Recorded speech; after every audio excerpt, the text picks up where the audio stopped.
Discussed in the previous classes about the ideal gas equations in which we have developed that PV equal to nRT equations which is called the gas equations. If the equations PV equal to nRT is followed by any gases, then it is considered as the ideal gases. Alright. तो हम लोगों ने ये पिछली classes में discuss कर चुके हैं कि different types of by the laws, by the Boyle's law, Charles law and Avogadro's law, we have developed the equation that is considered as a PV equal to nRT.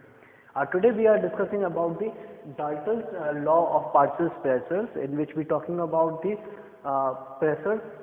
इससे पहले जो भी हमारे रूल्स लॉज थे वो different conditions में pressures, temperatures और volumes का रिलेशंस डेवलप किए थे. In this law Dalton explain that कि कोई भी हमारी कोई गैसेस हैं और इनर्ट गैसेस की फॉर्म में ले सकते हैं कि जो आपस में इनर्ट है. नॉन रिएक्टिव कंसीडर कर सकते हैं कि when the non reactive gases is consider ना वन गैसेस, कोई भी हमारी दो या दो से अधिक गैसेस हो सकती है ना, जो आपस में नॉन रिएक्टिव है. नॉन रिएक्टिव गैसेस कंसीडर करेंगे जो आपस में रिएक्ट ना करें, नॉन रिएक्टिव है ना. नॉन रिएक्टिव गैसेस जब आप उसको कंबाइन करते हो, जैसे मान लिया फॉर सपोज ए कोई गैस है, एक बी गैस है, और तो एक हमारी कोई भी मिक्स करेंगे गैसेस को जो कि आपस में नॉन रिएक्टिव है. उस नॉन रिएक्टिव गैसेस को एक वेसल्स में रखने पर उनके ऊपर जो प्रेशर अप्लाई होगा, है ना, उनके ऊपर जो प्रेशर अप्लाई होगा, प्रेशर लगेगा, वो इंडिविजुअल गैस के जो इंडिविजुअल गैस है ना, इंडिविजुअल जिनका गैस का प्रेशर अप्लाई होता है उसके इक्वली होगा, उसके सम होगा. ठीक है. तो आप इसमें कह सकते हो कि हमारा डाल्टन लॉ पार्शियल प्रेशर क्या कहता है, कोई भी हमारी अगर सपोज ए गैस है, किसी वेसल के अंदर ए गैस है, ठीक है, ए गैस है. अब उस ए गैस के अंदर जो प्रेशर से लग रहा है, मान लिया PA लग रहा है. अब दूसरा वेसल के अंदर हमने कंसीडर कर लिया B गैस है, इसमें प्रेशर लग रहा है PB. अब ये दोनों आपस में नॉन रिएक्टिव गैस हैं, दोनों को हमने एक वेसल के अंदर डाल दिया.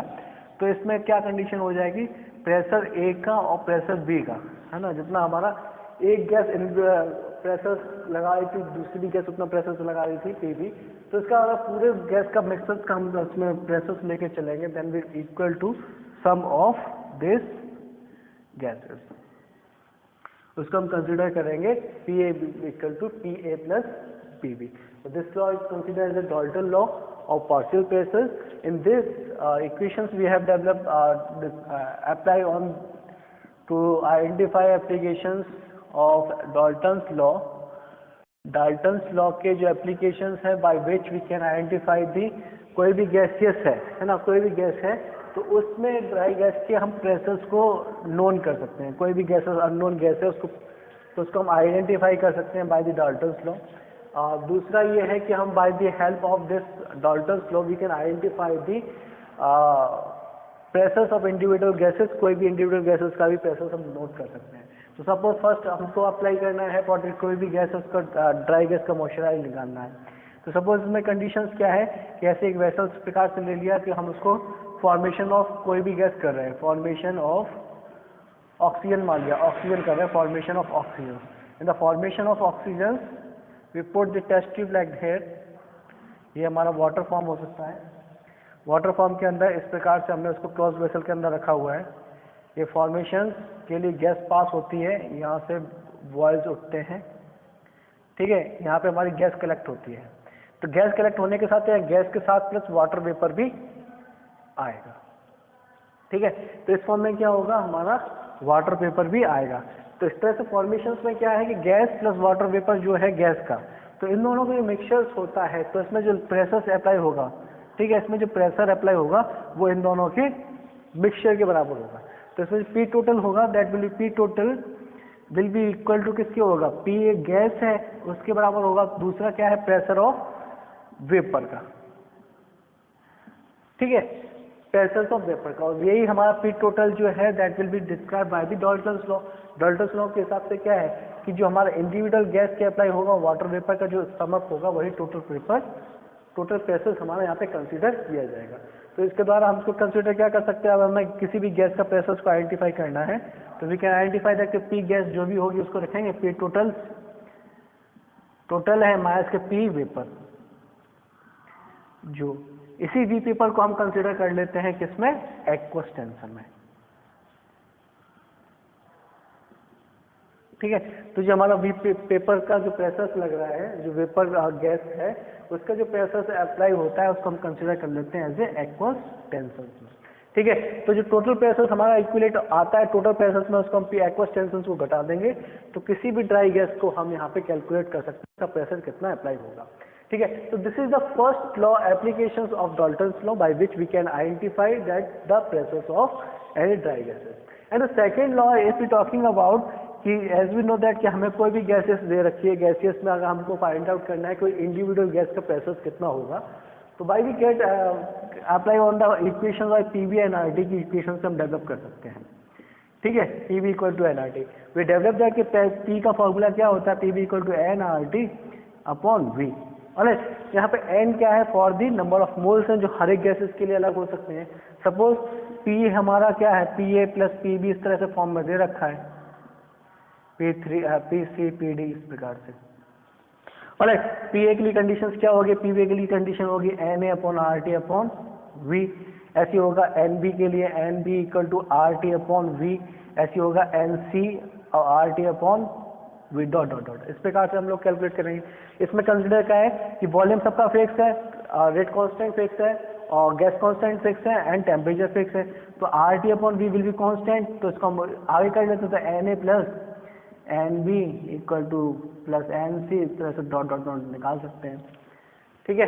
तो ये हमारी P के लिए वैल्यू हो गई, P टोटल की कंडीशंस में। ऑलराइट, तो इसके हिसाब से टोटल क्या करना है हमको, ये this is the all total sum of talking about that value of PA है ना, आपको हम आइडेंटिफाई करनी है प्रेशर्स ऑफ इंडिविजुअल। तो PA upon P will be equal to क्या हो जाएगा, PA की कंडीशंस में इसको हम रख लेंगे नंबर ऑफ आयंस NA के ये हैं और नीचे क्या है सम of total pressure.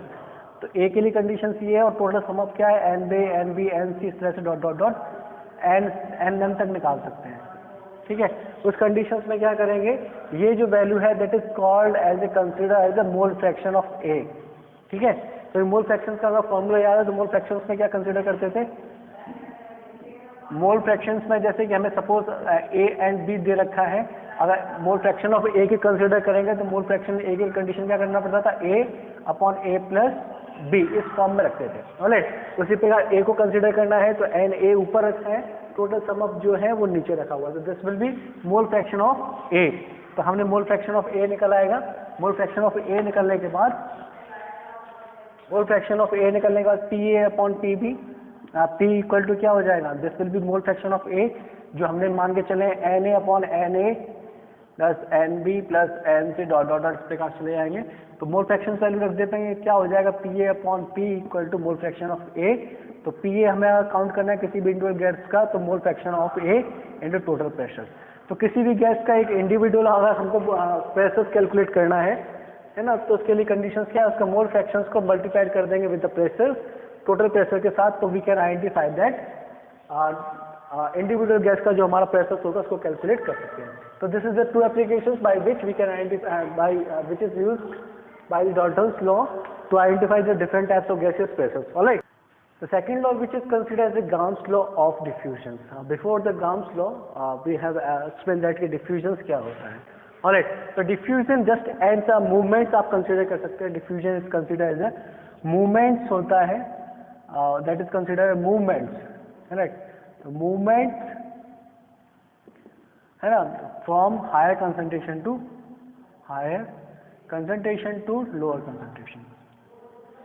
lower concentration। ठीक है। तो मूवमेंट्स क्या हो सकता है, movement of molecule, movement of particles हो सकता है from the higher concentration to lower concentration. इसको हम इस प्रकार से समझ सकते हैं कि जैसे कि हम किसी भी रूम के अंदर स्प्रे और डिओड्रेंट वगैरह जो भी है, सेंट वगैरह कोई भी, उसको अगर खोल देते हैं तो पूरे रूम के अंदर स्मेल हो जाती है, पूरे रूम के अंदर खुशबू आ जाती है। तो that is considered as a diffusion, उसको हम डिफ्यूजन कंसिडर करते हैं। ठीक है। तो इसमें गाउस लॉ ऑफ डिफ्यूजन में ये कहते हैं कि कोई भी गैस जो है डिफ्यूजन का रेट जो है, Gauss law just explain the diffusion rate के बारे में बात की थी, रेट ऑफ डिफ्यूजन के बारे में। तो रेट ऑफ डिफ्यूजन में उन्होंने एक्सप्लेन किया था बाय द डिफरेंट एक्सपेरिमेंट, जिसमें उन्होंने कंसिडर किया था कि हमारी कोई भी गैस का रेट जो है डिपेंड करता है उसके इन्वर्सली प्रोपोर्शनल ऑफ डेंसिटी। कोई भी गैस है उसके डेंसिटी के इन्वर्सली प्रोपोर्शनल होगा उसका rate of diffusion. If we talking about roots में है ना, 1/√, D will be rate of diffusion of that particular gas. कोई भी इंडिविजुअल गैस हो सकती है, उसका जो डिफ्यूजन का रेट होगा उसके हमारे डायरेक्टली इन्वर्सली प्रोपोर्शनल होगा अंडर रूट D के.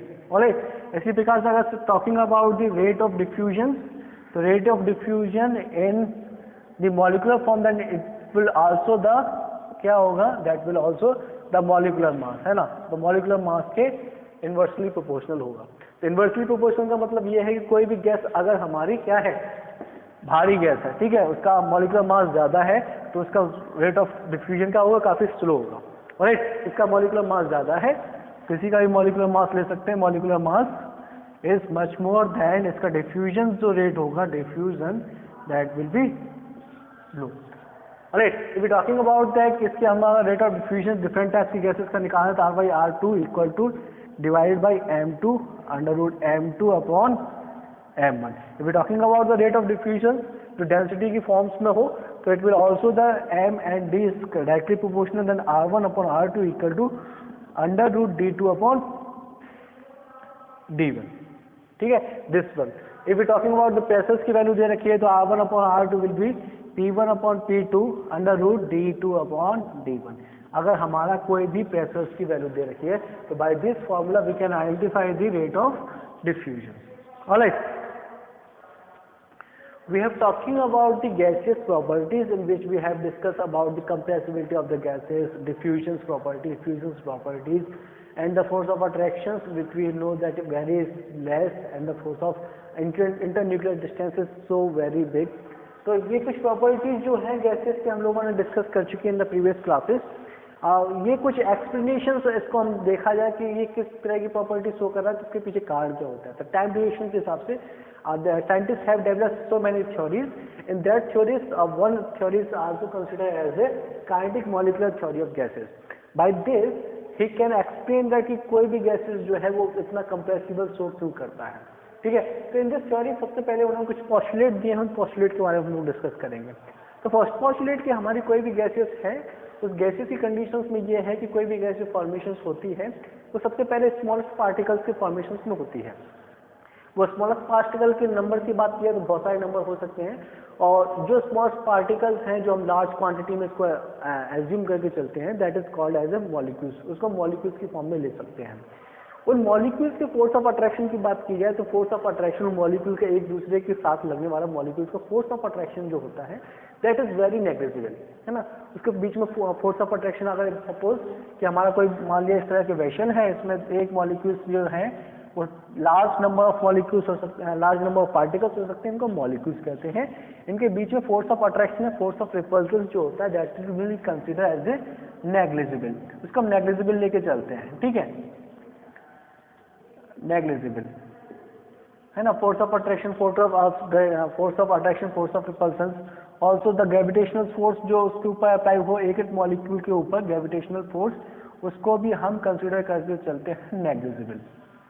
ऑलराइट, उसके बाद उसमें हमारा क्या होता है, ये मूवमेंट्स इनके होते हैं. मूवमेंट्स जो है किसी भी डायरेक्शन में मूव कर सकते हैं. उस डायरेक्शन में मूव करने के बाद ये हम कंप्लीटली सोच के चलते हैं कि ये मॉलिक्यूल्स जो हैं उनका कोलिजन जो होता है इलास्टिक होता है. ठीक है, elastic that means that have no tendency to lose their energy. तो जो भी हमारा इनका कोलिजन होता है कंप्लीट इलास्टिक होता है, तो एक दूसरे टकराने के बाद इनकी एनर्जी जो है वो बिल्कुल लॉस नहीं होती. दूसरी बात हम बात करते हैं कि कोई भी गैस प्रेशर्स किस प्रकार से शो करती है. तो whenever the molecules are collide on the wall of the vessels, कोई भी वेसल हो सकता है, उसकी वॉल पे अगर हमारी कोई भी गैस जाके टकराती है, तो वो टकराना जो कोलिजन है ना, नंबर ऑफ फोर्स, जितना फोर्स ऑफ अप्लाई होता है. प्रेशर है क्या कि जितना फोर्स ऑफ अट्रैक्शन एक पर्टिकुलर पॉइंट पे लगता है, वो हमारा क्या है, वही तो हमारा प्रेशर है. तो ये फोर्स ऑफ अट्रैक्शन जो हमारा प्रेशर फोर्स लग रहा है कि एक पर्टिकुलर एक स्पेस पे, तो वही हमारा कंसीडर किया जाता है प्रेशर्स की फॉर्म में. तो यहाँ पे फोर्स ऑफ अट्रैक्शन जितना लगेगा वो हमारा प्रेशर कहलाएगा. तो जितना कोलिजन्स यहाँ पे होगा, मॉलिक्यूल्स मूवमेंट्स होंगे, तो मॉलिक्यूल्स मूवमेंट्स की वजह से हमारा यहाँ पे क्या होगा, प्रेशर डेवलप होगा. तो this is are the assumptions in which we have discuss that कि मॉलिक्यूल्स की नंबर ऑफ मॉलिक्यूल्स इतने ज़्यादा होते हैं और नंबर ऑफ पार्टिकल्स इतने ज़्यादा होते हैं, इनको मॉलिक्यूल कंसिडर करते हैं. इतने दूर दूर होते हैं कि इनका एक इंडिविजुअल अगर इसको समअप किया जाए कि ये सारा मॉलिक्यूल्स हैं, इनको अगर एक साथ कंसिडर किया जाए तो इतने स्पेस में आ जाएंगे. तो वॉल्यूम ऑफ मॉलिक्यूल्स जो होगा ओवरऑल गैस के मॉलिक्यूल की अपेक्षा में, ओवरऑल गैस के मॉलिक्यूल की अपेक्षा में इसको हम कंसीडर करते हैं negligible. Alright, so these are the examples by which the kinetics molecular theories of gases explain, in which we have discussed कि कोई भी गैस जो है वो हमारी हाईली कंप्रेसिबल क्यों होती है, उसको कंप्रेसिबल क्यों किया जाता है, क्योंकि हमें पता है कि इसके मॉलिक्यूल्स जो है काफ़ी दूर दूर होते हैं, फोर्स ऑफ अट्रैक्शन काफ़ी कम होता है, इंटरन्यूक्लियर डिस्टेंस काफ़ी ज़्यादा होता है, मॉलिक्यूल्स का जो वॉल्यूम है वो टोटल गैस के वॉल्यूम के हिसाब से हम उसको नेग्लिजिबल मान सकते हैं। जो मॉलिक्यूल्स का कोलिजन है वो that will consider as elastic, और जो भी मॉलिक्यूल्स हैं उसका जो प्रेशर वॉल पे प्रेशर होता है ये नंबर ऑफ कोलिजन्स पे डिपेंड करता है कितने फोर्स ऑफ कोलिजन से टकरा रही है। तो this is the kinetics molecular theory. इसके द्वारा हम क्या है काइनेटिक गैस इक्वेशंस भी डेवलप कर सकते हैं, kinetic gas equations that will be equal to PV equal to half M N U square. ठीक है, इसको हम कंसीडर कर सकते हैं हाफ गैस इक्वेशन डेवलप कर सकते हैं that is PV equal to 1/3 M N square, where M is the mass of molecular mass of gas की फॉर्म में लेके चलते हैं, N is the number of जो स्मॉल नंबर है, N is the number of particles लेके चलते हैं, U is the velocity, U जो है हमारा वेलोसिटी की फॉर्म में लेके चलते हैं। तो इसको यू स्क्वायर की वैल्यू अगर निकालनी हो तो 3pv हो जाए, 3pv equal to that will be mn and u will be equal to under root 3pv upon mn. Alright, so by this formula we can identify the velocity of individual gas की form में। इसी की forms के द्वारा हम root bye square value निकाल सकते हैं आरएमएस, जिसको हम कंसीडर कर सकते हैं आरएमएस, इसके अंदर हमारी डिफरेंट वेलोसिटीज होती हैं v1 square v2 square dot dot dot dot और divide by n number of जितनी हमारी गैसेस की होंगी। तो ये root mean mean square velocity हो सकती है, एवरेज वेलोसिटी हम कैलकुलेट कर सकते हैं, एवरेज वेलोसिटी। ठीक है, तो by the kinetic gas equations we can develop the root mean square velocity, average velocity. Alright, so this is a kinetic molecular theory of gases. In the next class we will discuss about the